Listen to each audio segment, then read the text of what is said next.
Hey everybody, it's Andrew Plank with LePage and the Vibe Real Estate Group, and today I have with me Josh Marek of the Vibe Real Estate Group. Jane is off gallivanting finding truffles, so she will be back next week. But in the meantime, we're going to talk real estate, we're going to talk stats, and we're going to talk construction and maybe some of the hidden costs and things you should be concerned about if you are getting something done. So Josh, actually, why don't you give us a quick introduction to yourself? I'm Josh Marek with Vibe Real Estate Group, and before getting into real estate, I was a carpenter and worked in renovations and new construction in Toronto, in Vancouver, and Sydney, Australia, and then here on beautiful Vancouver Island.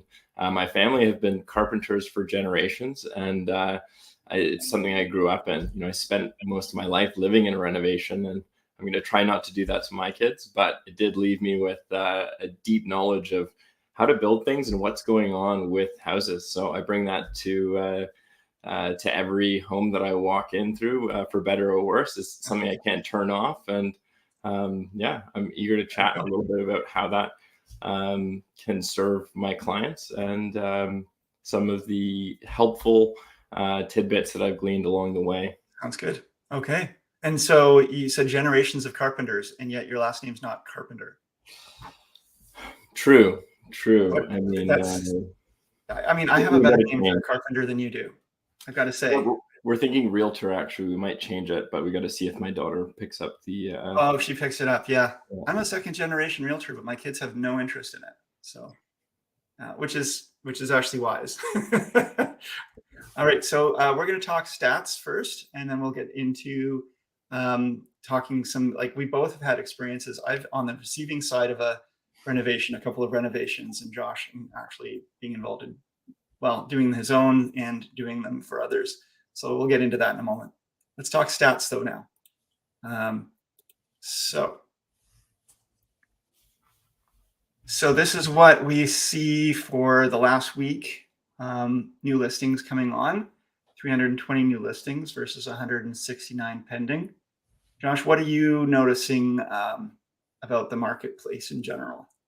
You know what, the fevered pitch that buyers were bringing back is still continuing in some pockets, but we are starting to see more listings coming up, and I'm hoping that trend continues, because we're still in an extremely inventory restrained environment. We need the listings, and I think that's actually going to unlock some more buyers who've been sitting on the fence waiting to be able to upsize or downsize. Yeah, there's listings that are waiting on listings, because there's people who do want to buy something after they've sold, and if there's not enough selection out there, they will be waiting to put their properties on market. And that's what we've been seeing in these low inventory environments. So it's quite interesting. So we've seen 112 price decreases, which is, looks like that's maybe a third to a quarter, maybe a third, somewhere between a third and a quarter of the actual new listings. So it's quite a lot of price decreases. We're seeing that people really are having to get sensitive on price if they're going to sell. But with 169 to 320, 169 pending to 320 new listings, we still have a really good list to sell ratio. 33 properties did expire unsold, so not everything sells, and we like to stress that. People, even in the best market possible, you'll still see properties expiring, because in some way either people are unreasonable on price or the property just is not hitting the mark for some reason. Any last comments on that before I move on, Josh? No. Okay. And this is, so here we are. We're actually June 15th, 2023. This stat is from June 12th, 2023. The real estate board just pops out this number once a week, and just showing us what's happened for the full month up to that date. So as of June 2023, June 12th, we've had 264 total unconditional sales this month, 473 new listings, and there's currently 2,228 active listings as of June 12th. Compare that to June of 2022, last year, there were 612 for the full month of June. So, here we are just about halfway as of June 12th, that was. We're going to be it looks like we'll be probably on target for unconditional sales, or, pretty similar. But new listings, And you just mentioned that we're seeing a lot more new listings, and we are. And you and I actually can attest because our team is bringing on quite a few new listings in the next little while. It seems like it's actually been an uptick in listing activity. But when I see this compared to June 2022, 473 so far this month, June 12th, to 1,380 for June 2022, it looks like we actually we'll probably not be matching that number this month.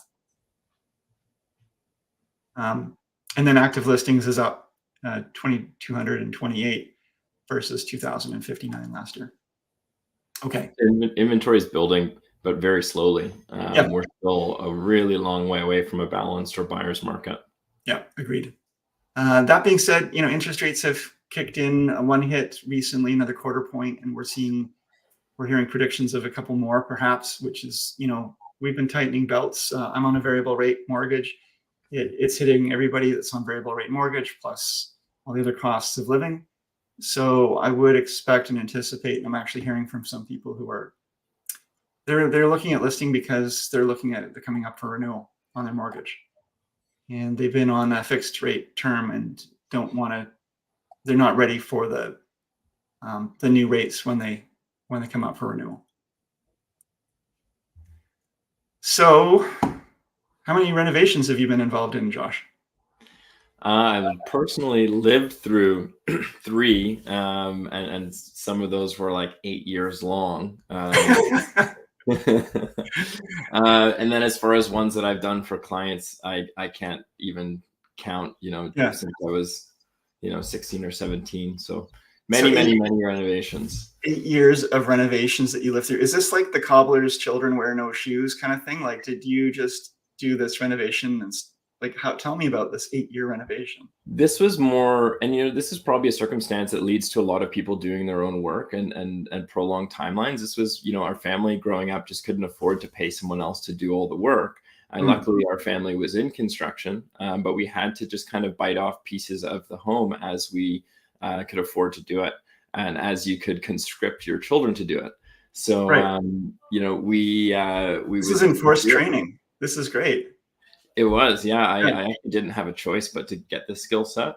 And so we did a massive renovation. We took a house that was like a tiny bungalow and swallowed it in a 4,000 square foot home.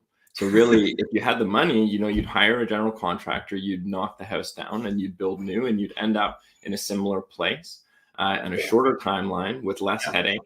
But you need the capital and the cash to do it all at once versus, dragging it out over time. And that's probably the biggest question to ask yourself when you think, how handy am I, and how long do I want to prolong this? Because in the end, the stress of living in it on your family, on your kids, that's a cost that doesn't show up in your budget. Unless you have to hire a counselor, then it's probably easier, or a therapist, then it's easier to see in your budget.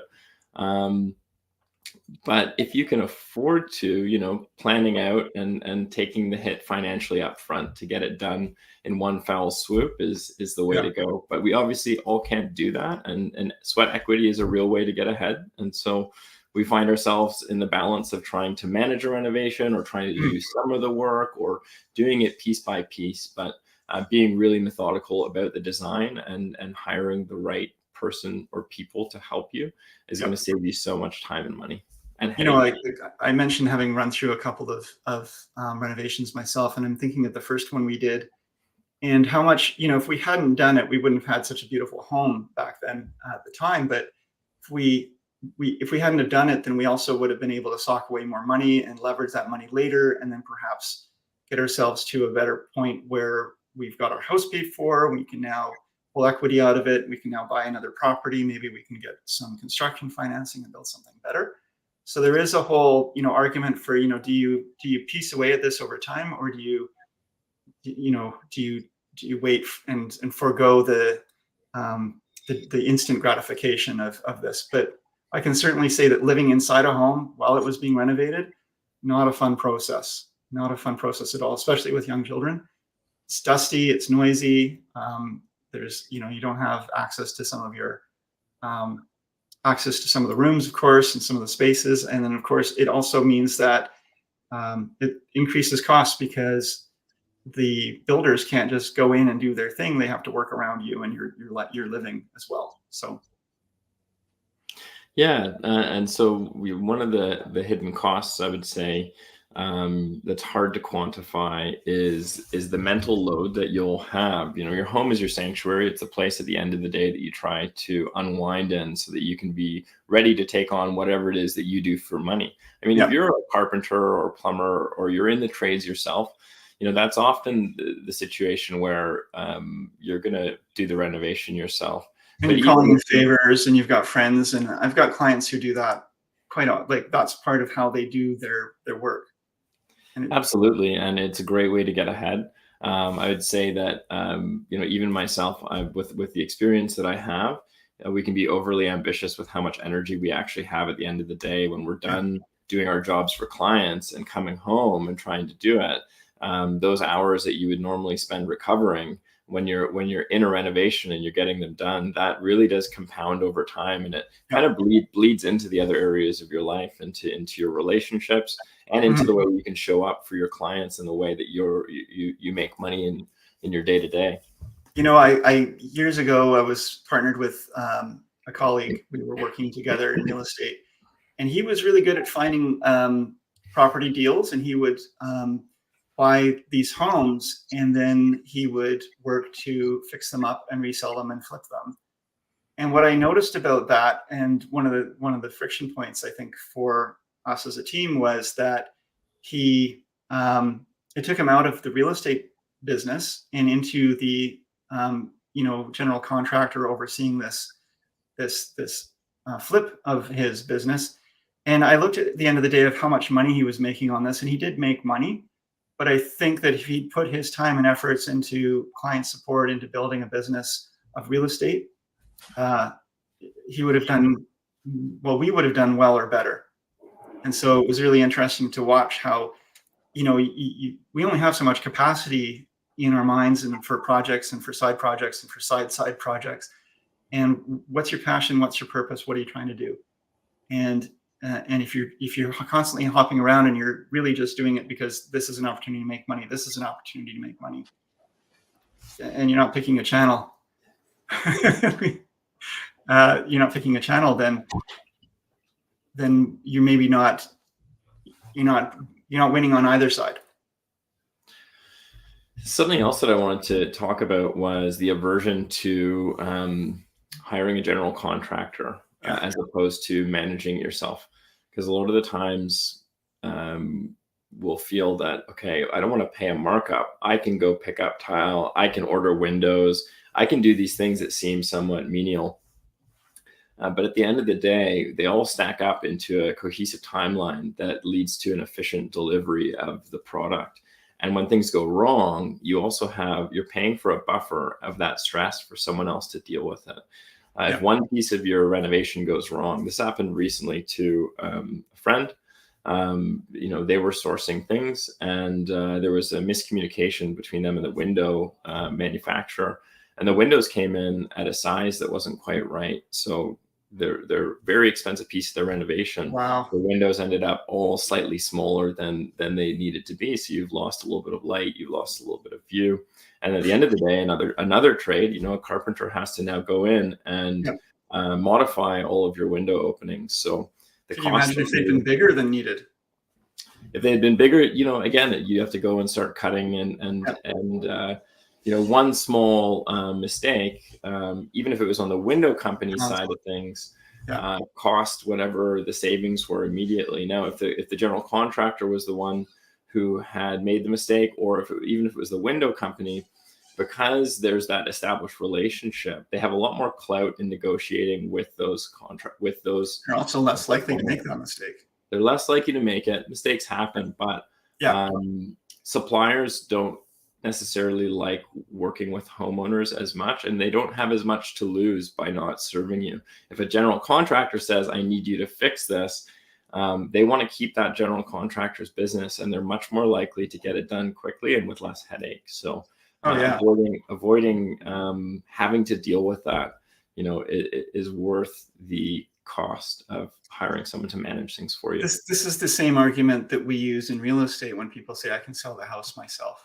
And, we nod our heads and say, yeah, you can, absolutely.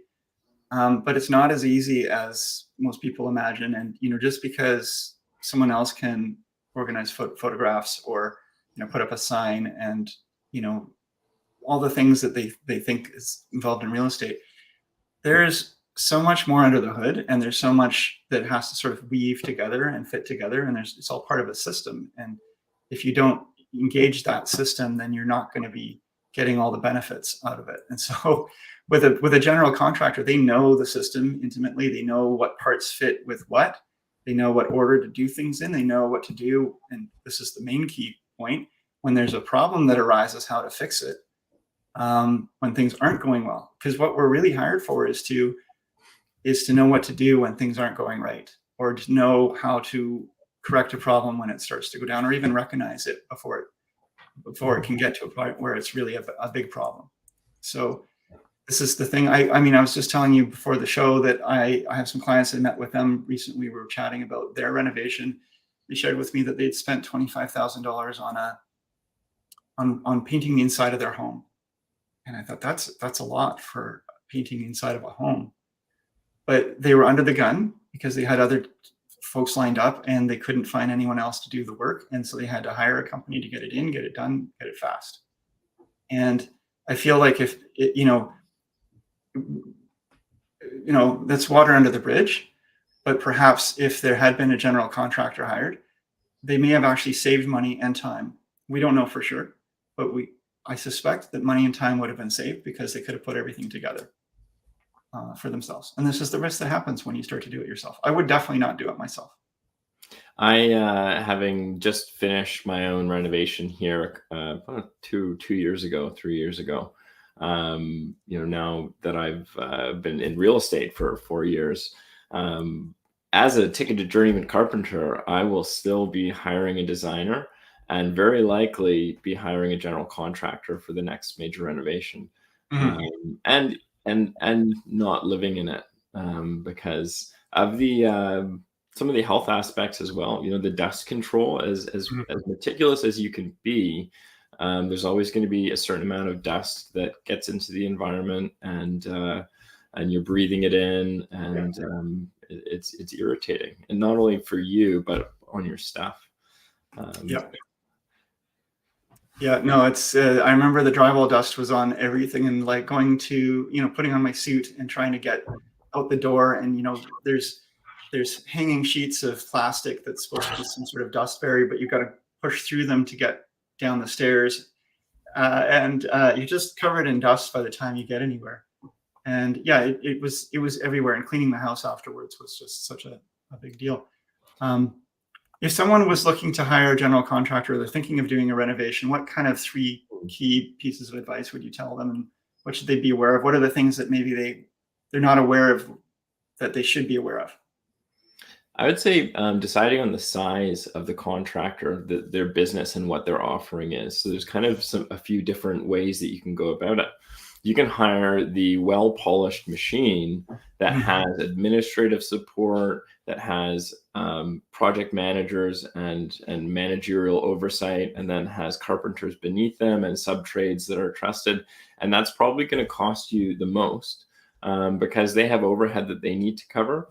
But everything's insured, they have a reputation, and that there is the support to make sure that things are done on time. And often, even though it seems to be the most expensive upfront, it's actually the same cost. It's just that they're the most organized, and they're actually able to put forward the most realistic cost of doing business because they're treating it like a true business. There's the medium-sized contractor who is doing all of their own admin and management, and they're still maybe on the tools as well. And they've got a few employees, and they're kind of taking on full builds or taking on full renovations. And it can be kind of nice because that they've got, their name is directly on every single project, and they're on it themselves. And so there can be a sweet spot, but often that contractor's business, if they're good at what they do, it grows. They morph into that bigger entity, and that's a good sign. or they just struggle with the organization and the admin and the HR side of it, because it's a lot to manage while you're still on the tools. It's really hard to get out of that growth phase. Now, in that phase, I'd be looking for someone who's not taking on too many projects at any given time, because they are going to be stretched a bit more thin. And when people are stretched thin, that's when mistakes happen. So I think it's a great contractor to hire, because they're that small size, that medium growth size. But just one thing to be wary of, even though they have a little bit less overhead, they might not have an office space. You might be able to get the same service as the big contractor for a little bit less money. Definitely look at their past projects, but also health comes into it too. And people have, when you're relying on one person for that project, if something happens to them, your project is on hold. Absolutely. So yeah. Knowing that they're consistent, that they're able to produce, and looking at their past work is really, really important if you're hiring that size of business. Yeah. And then there's kind of your small, just getting going, savvy, carpenter who has another apprentice or carpenter and laborer, and takes on the renovations and is there doing a ton of the work themselves. And this can also be a great option, especially if they're super focused on your property. For that one, I want to see some systems. I want to see that they have their insurances. I want to know that that they have some processes around orientation and management in the site. I want to go to one of their sites and see how clean is it, how organized is it, because this is a great business person to hire. You just want to be a little bit more diligent on some of the things outside of the actual construction to make sure that they can get things done on time and deliver a high-end quality product. They may be willing to, do it at a slightly discounted rate because they're in the growth phase and they're building their business. They're building their business, and we all start somewhere. And I love to support the little guy. Well, this is the gamble of hiring the little guy, right? Because you could get someone who knocks it out of the park, or you could end up, having some mistakes or things that cost you some money. But on the face of it, it's some money saving because they are generally keen, eager. They have great experience. They're the person who's been, they, like yourself, grew up in the industry, perhaps. I would say that the renos that we went through were through people that we knew that were in that kind of situation. They weren't quite the general contractor. They were more like spearheading and taking control of things. But there was still some stuff left on us to take care of as well. And I certainly think, and how do I put this? It was really helpful and great to watch them grow. The first one didn't really work out so well. It was great work in the end, but the second one was great. But it's also, you're helping these people cut their teeth in the industry and build their business. So it's not for everyone, but it is a good way to save money. And also you do get more generally interaction in the process. So we got to give more feedback. There was more ability to sort of change direction as needed. And this goes into the idea of scope creep, where things actually start to cost you more money too, because there's not a controlled process to the same degree, because there's the back and forth where, the large company will spend a lot more time, I think, on the planning phase and getting things really dialed in on what's going to happen, what needs to get ordered. That's the most work. And then the work itself is later, and it's really more confined, and there's not really room for change. When you're hiring someone smaller, it's more of a collaborative process, for better and for worse. One of the big challenges that I see over and over on construction sites, especially when there's not a super well-defined vision of design, which is a very challenging thing to nail right off of the out of the gate, is changes that are happening and verbally being okayed by one or both of the clients, but not actually getting it in writing and getting change orders and understanding the true costs.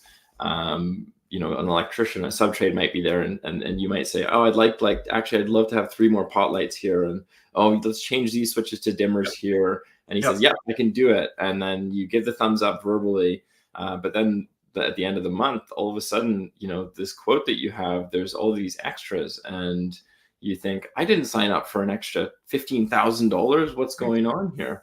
But you did. And you may have, and there's that murky area of, was it communicated? And this is where most disputes come from. And unfortunately, the smaller contractor or the medium-sized contractor, the administrative load of actually creating written change orders at the end of the day for every little thing is really hard to stay on top of. And so, tracking every little piece.